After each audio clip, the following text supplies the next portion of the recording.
Всем привет! Не знаете, куда воткнуть иголку? Сейчас я покажу, как сделать отличную игольницу на Новый год. Она станет отличным подарком для любой рукодельницы.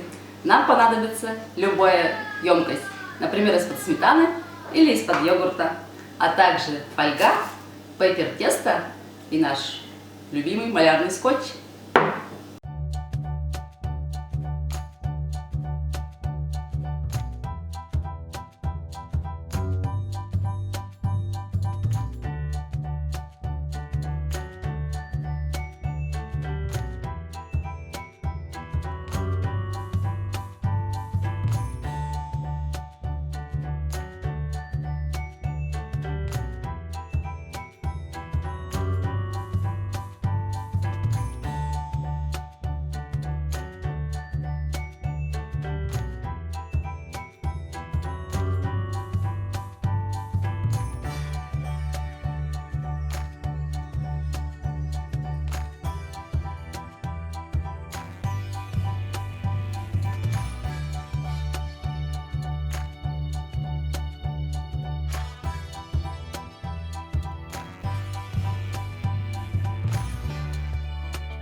Вот такой бычок у меня получился. Это основа для нашей игольницы. И теперь я убираю ее сушиться.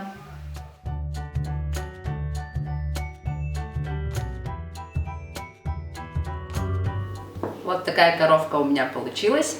Она полностью высохла спустя день. Я ее покрасила в белый цвет. И сейчас буду разукрашивать.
У меня получился вот такой бычок.